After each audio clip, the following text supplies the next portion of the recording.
A mídia financeira brasileira e os gurus estão errados sobre dividendos e nesse vídeo eu vou mostrar para você por quê. Me chamou muito a atenção alguns tipos de artigos que têm saído, especialmente na Infomoney, né, dizendo ali que a Petrobras eventualmente irá pagar mais dividendos. Também ali no Estadão a gente observa, né, simulações de aposentadoria ou de salários adicionais com dividendos de empresas específicas e realmente eu acho isso realmente um pouco absurdo, tá?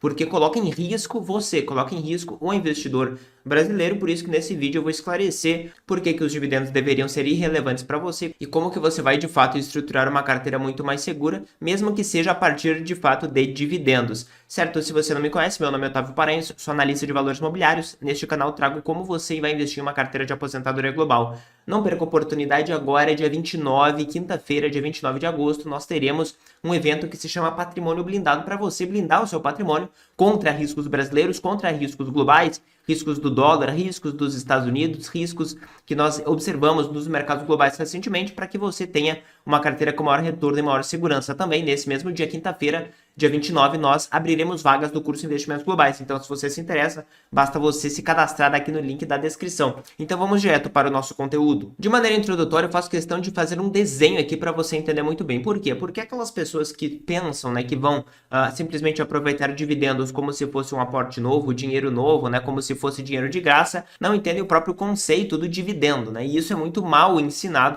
pela mídia tradicional. O dividendo ele nada mais é do que uma saída de caixa da empresa, portanto a empresa fica com um patrimônio menor, fica com ativos menores, portanto menos valiosa, pelo menos naquele instante em que o dividendo ele é pago. Ah, mas Otávio, mas a empresa posteriormente irá gerar mais capital, irá gerar mais caixa pelas suas operações. Bom, isso é uma outra fase, é uma pressuposição que de fato a empresa ela tem a capacidade de gerar recursos. Mas veja, o pagamento ele foi feito, o dinheiro saiu da empresa, a empresa naquele momento deixou de ser mais valiosa porque ela abriu mão de caixa. E aqui eu faço um desenho bem concreto para você. Fiz um desenho, né, nessas duas barras grandes demonstrando, né, o que seria um balanço de uma empresa, em que do lado esquerdo aqui nós temos os ativos, né, portanto, tudo que é ativo operacional da empresa. Então, uma padaria, por exemplo, teria os equipamentos que ela utiliza, a farinha que ela utiliza, a água, etc. E de maneira excedente, teria, por exemplo, caixa, que não seja aquele caixa do capital de giro propriamente para rodar a operação da empresa, certo? Do lado dos passivos, o que nós temos, né? Teoricamente, a empresa ela sempre deve tudo que ela tem para alguém, seja para os sócios, né? Então, o que a empresa possui pode ser dos sócios, pode ser o patrimônio líquido propriamente dito, que a gente chama de equity, como também pode ser do banco, pode ser ali dos credores da empresa, pessoas que emprestaram dinheiro para a empresa, inclusive fornecedores que eventualmente ainda não receberam, tá? Então, do lado do passivo nós temos isso. O preço da ação, quando você compra uma ação, você está comprando o direito a ter o patrimônio líquido dos sócios. O preço dessa ação pode ser maior ou menor do que o patrimônio líquido contábil, certo? Então você pode eventualmente ter que pagar um prêmio muito maior do que o VP, né? Do que o valor patrimonial. Mas de qualquer forma, quando você compra uma ação, você está comprando somente essa parte laranja. Da mesma maneira, quando você compra renda fixa de alguma empresa, de alguma debênture, né, você está comprando essa parte azul, você está comprando os passivos da empresa. Então veja, quando um dividendo ele é pago, ele nada mais faz do que reduzir, né, do que reduzir este valor de caixa, portanto reduzindo também, conforme você vê, o equivalente do patrimônio líquido da empresa. Algumas pessoas podem de maneira contabilmente reclamar e falar: não, mas o dividendo ele não sai do patrimônio líquido em termos contábeis, ele poderia sair de uma reserva de caixa, ele poderia sair de alguma outra fonte contábil, mas na prática se trata do patrimônio líquido da empresa que é diminuído na mesma medida. Ah, mas Otávio, a empresa poderá gerar mais capital depois e, portanto, né, não haverá ali uma queda do valor da ação, porque teoricamente se você reduz o caixa, você reduz o valor do patrimônio do sócio e você acaba também reduzindo o preço da ação de maneira proporcional. As pessoas poderiam falar: não, mas os ativos eles poderão gerar mais valor posteriormente. Sim, isso não é questionado, tá? Eventualmente a empresa pode passar a valer mais justamente porque os ativos com o tempo, os ativos operacionais aqui em vermelho, poderão sim gerar mais valor. Mas veja que dentro do preço da ação você permanece com o equivalente aos ativos operacionais. Apenas aquilo que você perdeu foi o equivalente de caixa, tá? Quando você tem, portanto, um dividendo que é pago, você não tem uma redução dos ativos operacionais necessariamente, você tem apenas uma redução do caixa da empresa. E veja que da mesma maneira é possível que um dividendo seja pago simplesmente aumentando, né, o valor aqui dos passivos, aumentando o endividamento da empresa caso ela não tenha caixa, né? Então se a empresa ela não tiver caixa, o dividendo ele poderá ser pago simplesmente aumentando aqui o valor dos passivos, né, do endividamento da empresa. Então esse ponto aqui ele é importante de atentar e agora eu vou mostrar na prática para você como que isso daí acontece. Pegando uma empresa aqui como a Vale, por exemplo, a gente vê os pagamentos delas, né, que ocorreram de maneira bem irregular ali em 2016, 18, 2020, agora mais recentemente de maneira mais regular, por uma questão de aumento dos valores das commodities e do retorno, né, das operações da Vale. Portanto, a gente observa que as operações é que geraram essa maior capacidade de pagamento de dividendo, mas especialmente esse dividendo aqui de R$ 8,20, que foi ali do dia 22 para o dia 23 de setembro de 2021, certo? Quando a gente observa a diferença aqui entre o valor da cota, teoricamente o valor da ação da Vale, né, comparando com o retorno total, já considerando os dividendos reinvestidos, sem tributação, a gente teria essas duas diferenças aqui. A linha laranja é o retorno total, né, que nos últimos 10 anos aproximadamente gerou 257% de retorno bruto em reais. E aqui a linha verde é o retorno apenas do valor da ação, da cota da ação no caso, né? E não o valor total do retorno do acionista que teria recebido os dividendos. Se nós formos lá para setembro de 2021, então vamos chegar lá em setembro de 2021, o que nós observamos aqui exatamente neste momento, conforme eu havia mencionado, é exatamente essa situação. Você observa aqui do dia 22 para o dia 23 de setembro de 2021, o valor da cota da empresa caiu praticamente 9%, só que o retorno total permaneceu praticamente igual, justamente porque houve o pagamento do dividendo. No caso, não o pagamento, mas apenas o direito ao recebimento do dividendo, que permaneceu para as pessoas que tinham a ação naquele momento. Então veja que aqui nós temos uma diferença, né? Justamente, né, a data X, que é a data de direito de pagamento do dividendo, que aconteceu a partir daquele instante. E o mesmo acontece aqui em relação à Petrobras, né, que nós observamos uma diferença bem grande aqui de retorno quando a gente observa os últimos 10 anos aproximadamente, considerando o retorno apenas da ação da Petrobras e o retorno total, considerando os dividendos aqui em laranja. Você vê a grande diferença que aconteceu principalmente ali a partir de 2021, quando vários pagamentos foram efetuados, né, especialmente aqui a gente observa uma irregularidade muito grande, né, nas ações da Petrobras pagando os dividendos. Então eu acho até cômico, né, que muitas pessoas tragam essa ideia de trazer pagamento de salários com dividendos da Petrobras, sendo que realmente é algo absolutamente irregular, né? Tendo pagamentos maiores ali em 2022, especialmente do dia 11 para o dia 12 de agosto de 2022. Observando isso também aqui de maneira bem concreta, ali em agosto de 2022, a gente vai observar exatamente este ponto aqui. Então, vou trazer aqui agosto de 2022 e a gente observa claramente no gráfico, né, que o retorno total da ação, ali do dia 11 para o dia 12, foi superior, porque houve o pagamento do dividendo e o retorno da cota, no caso, o retorno da ação em si, a cotação foi realmente bem menor. E essa diferença toda se deveu simplesmente pelo pagamento do dividendo. Eu poderia trazer vários artigos acadêmicos para embasar o que eu estou falando, mas na realidade eu não quero tornar esse vídeo muito pesado. Apenas como referência para você, um dos principais é o teorema de Modigliani-Miller, que tem até aqui uma explicação na Wikipédia, tá? Mas você encontra obviamente o paper, que ele mostra justamente o princípio da irrelevância da estrutura de capital. Como assim estrutura de capital? É exatamente o que nós havíamos conversado aqui, né? Então a estrutura de capital é quanto que a empresa tem de dívida, quanto que a empresa tem de patrimônio líquido em relação ao seu valor total. Portanto, também quanto que ela tem de caixa ou quanto que ela não tem de caixa. O fato de uma empresa se financiar mais com dívida, eventualmente caso ela pague mais dividendos, né, ou eventualmente possa pagar menos dividendos utilizando este caixa para crescer, sem fazer emissões de ações, por exemplo, isso é irrelevante para o valor da empresa como um todo, para o valor da padaria como um todo, certo? Obviamente o retorno ao acionista pode mudar dependendo dessa composição aqui, né, dependendo da composição de capital de terceiros ou capital próprio, mas o valor da empresa em si não muda por conta disso. E também vários outros artigos que eu trago aqui que basicamente demonstram que o que importa para a diferença de retorno que você terá não será o dividendo que é pago, portanto a estrutura de capital, mas também e principalmente os famosos fatores, que nada mais são do que os filtros, as características que não incluem necessariamente o dividendo, embora o dividendo possa ser parcialmente indicativo de um desses fatores, que é o fator valor, né? Por quê? Porque o fator valor são empresas mais baratas do que a média. E o dividendo, no caso o múltiplo de dividendo, né, o dividend yield, que é o dividendo sobre o preço da ação, é um múltiplo de preço, porque considera algo em relação ao preço da ação. Naturalmente, sempre que você tiver qualquer comparativo de fundamento da empresa, de dividendos, de receita, em relação a algo que você está pagando, no caso o preço da ação, será um múltiplo de preço também. O dividendo ele é mais ineficiente porque ele é uma mera discricionariedade da gestão da empresa.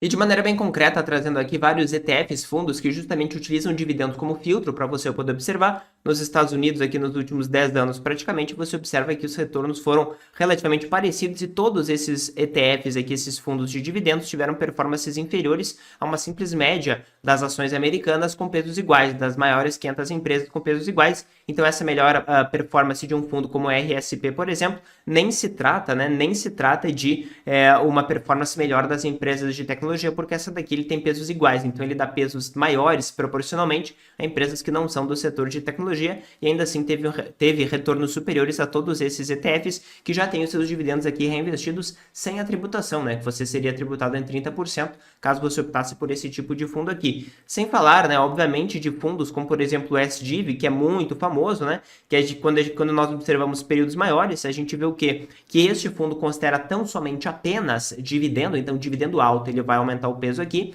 Você observa que o retorno total, né, considerando aqui a linha laranja, portanto, o retorno com dividendos reinvestidos sem a tributação, já seria muito ruim, né? Nos últimos aproximadamente 12 anos teria um retorno negativo, mas ainda assim o valor da cota teria uma desvalorização na ordem de 70%, tá? Então veja que apenas o dividendo não torna a carteira mais segura e muito menos, né, uma carteira mais rentável, e aqui a gente observa que de fato são dividendos constantes, mas não são dividendos seguros ou consistentes, até porque os dividendos eles caíram aqui ao longo do tempo, conforme você observa, sempre pagando altos dividendos, ali de 7 a 12% aproximadamente no período, né?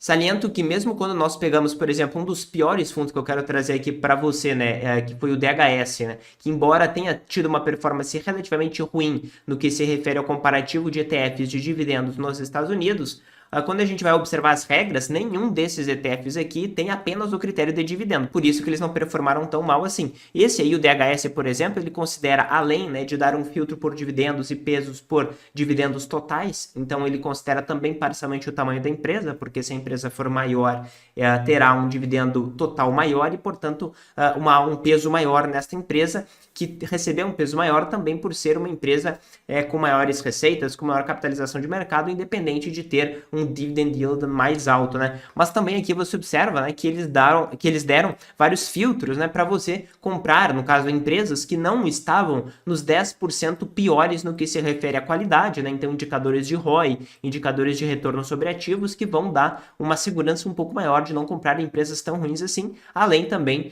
de não comprar empresas muito ruins no que se refere ao fator momentum, que são empresas que estão ali em uma tendência de queda muito drástica, né? Então, evitando essas empresas também o retorno teria sido melhorado, conforme a gente observa no próprio gráfico. E algumas pessoas podem me falar, Otávio, eu até entendo, portanto, que Petrobras, que Vale, não necessariamente dão dividendos recorrentes e consistentes como eu gostaria, mas eu conheço empresas no Brasil, como o Banco do Brasil, etc., que conseguiriam, né, dar um bom retorno para você. Quando a gente observa, né, que, por exemplo, a situação do Banco do Brasil, a gente vê que, de fato, os dividendos até que foram pagos com alguma consistência, mas com grandes buracos ali em 2016, 2020, 2019, com quedas grandes de dividendos. Isso aqui é porque é uma empresa. Obviamente, se você investir em mais empresas, você teria uma resiliência um pouco maior, mas veja que isso daí não garante que você terá uma manutenção do seu poder de compra ao longo do tempo, né? Até porque quando a gente observa os últimos 15, 16 anos praticamente, a cotação da ação do Banco do Brasil não reajustou praticamente pela inflação, tá?